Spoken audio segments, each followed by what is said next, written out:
দুর্ভাগ্যজনকভাবে সিপিইউটি ড্যামেজ হয়ে যাওয়ায় নতুন সিপিইউ ইনস্টল করতে হচ্ছে। তো এটা খুবই দুঃখজনক।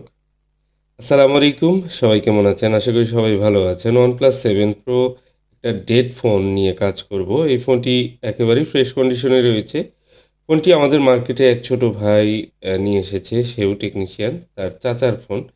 তো এই ফোনটি মূলত আমি দেখতে পাচ্ছি একদম ডেড অবস্থায় আছে। ফোনটি কম্পিউটারে আমরা পোর্ট করে কিনা সেটা চেক করব। দেখুন, কম্পিউটার কোয়ালকম পোর্ট করছে। আমরা দেখতে পাচ্ছি এ ধরনের প্রবলেম হয় অনেক সময়। র্যাম ছেড়ে দিলে এরকম প্রবলেম হতে পারে। র্যাম থেকে অথবা সিপিইউ থেকেও হতে পারে। সিপিইউ, র্যাম, কমিউনিকেশন গ্যাপ অথবা স্টোরেজের সাথে মিসিং লাইন ড্রাই হয়ে গেলে এরকম হতে পারে। তো এই ফোনটি মূলত ফ্রেশ কন্ডিশনে রয়েছে। এর আগে কেউ কোনো কাজ করেনি। আমি চেষ্টা করব সুন্দরভাবে এটা রিবোলিং করে প্রবলেমটি ফিক্স করতে। এবং কি এ ধরনের যে সমস্যাগুলো হয়ে থাকে সেগুলো রিবোলিংয়ের মাধ্যমে ফিক্স করতে হয়। আপনারা হয়তো দীর্ঘদিন যাবত আমার ভিডিও দেখছেন যারা, তারা অবশ্যই জানেন। তো আমি চেষ্টা করব সুন্দরভাবে কাজটি করার, এবং কি যেহেতু নিজেদের ফোন, সো টেক কেয়ার করে এই কাজ করার চেষ্টা করছি। এবং কি সুন্দর করে কেটে নিচ্ছি যে জায়গাগুলোতে আমার টিন কাটতে হয়, না কাটলেই নয়।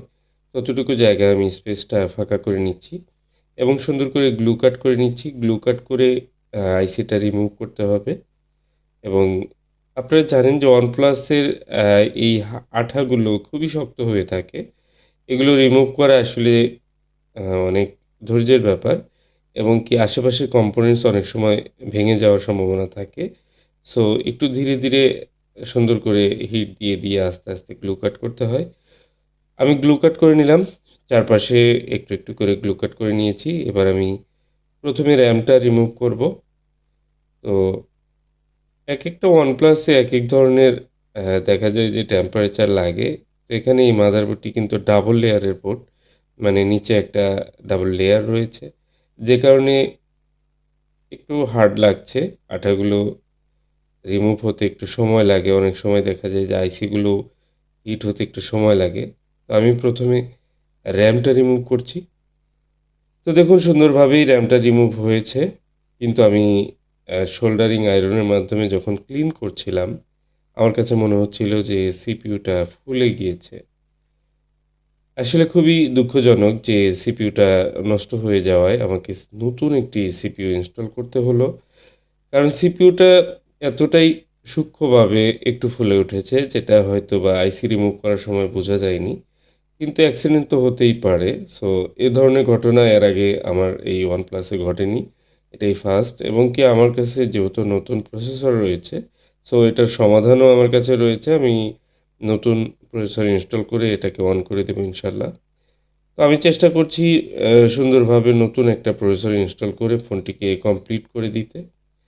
তো অনেক সময় এরকম ঘটনা ঘটে যে আইসিগুলো ড্যামেজ হয়ে যায়। তো আইসিটা অ্যাকচুয়ালি এত বেশি হিট নিচ্ছিল যে অটোমেটিক ভিতর থেকে ফুলে উঠেছে। এবং কি সেটা খুবই সূক্ষ্মভাবে, যেটা সাধারণত আপনারা মাইক্রোস্কোপে হয়তো বুঝতে পারেননি। তো প্রসেসরটা যেহেতু ড্যামেজ মনে হয়েছে, আমি আর সময় নষ্ট না করে নতুন প্রসেসর ইনস্টল করে দিলাম। এবং কি এই ফোনটাকে রান করার চেষ্টা করব যেভাবেই হোক। আহ, এখন আমি র্যামটা ইনস্টল করছি। এবং এখানে 8 জিবি একটি র্যাম রয়েছে। তো এই ফোনগুলোর ডিসপ্লে কিন্তু অনেক প্রাইস। এটা হচ্ছে পুরনো সেই প্রসেসরটির মূলত র্যামটা রিমুভ করার পরেই আমি বুঝতে পেরেছি যে প্রসেসরটি হয়তো আর কাজ করবে না। সো আমি প্রসেসরটি রিমুভ করে রেখে দিয়েছি এবং কি নতুন প্রসেসর ইনস্টল করেছি। তো এবার আমি চার্জে লাগাবো এবং ওয়েট করব একটু বুট করার জন্য, যেহেতু নতুন প্রসেসর ইনস্টল করা হয়েছে। সো একটু অপেক্ষা করতে হবে। ব্যাটারিতে অলরেডি সম্ভবত চার্জ রয়েছে। দেখুন এই যে অন হয়েছে। এবার ফোনটা সম্পূর্ণ অন করতে হবে এবং একটু অপেক্ষা করতে হবে। সফটওয়্যার একটু সময় নিচ্ছে এবং রিসেট করে নিলাম। তো সম্পূর্ণ ফোনটি আশা করি অন হয়ে যাবে। এবং কি এই ফোনটি যে প্রবলেমটি ছিল, এ ধরনের OnePlus ফোনগুলোতে সচরাচর প্রবলেম হয় না। তারপরেও যদি প্রবলেম হয়ে যায় এই OnePlus 7 Pro, সো আপনারা টেনশন করবেন না। অন্য কোথাও কোনো কাজ না করে প্রসেসর যদি ড্যামেজ হয়ে যায় সেক্ষেত্রে নতুন প্রসেসর লাগিয়ে কিন্তু ফোনটা রান করা সম্ভব। তো দেখুন এই যে ফোন সম্পূর্ণ রান হয়েছে এবং আমি দেখে নিচ্ছি একেবারে রান হওয়া পর্যন্ত আপনাদের দেখাবো। এ ধরনের প্রসেসর রিলেটেড ভিডিওই অ্যাকচুয়ালি আমি শেয়ার করে থাকি। তো প্রসেসর রিপ্লেস থেকে শুরু করে প্রসেসরের যে রিবুলিংয়ের কাজগুলো, কিভাবে প্রসেসর রিলেটেড প্রবলেমগুলো ফিক্স করতে হয়, সেগুলোর ভিডিও দিয়ে থাকি। তো ভিডিওটি শেয়ার করে রাখবেন, অনেকের হেল্প হবে। এ ধরনের প্রবলেমে কিন্তু অনেকেই পড়তে পারেন।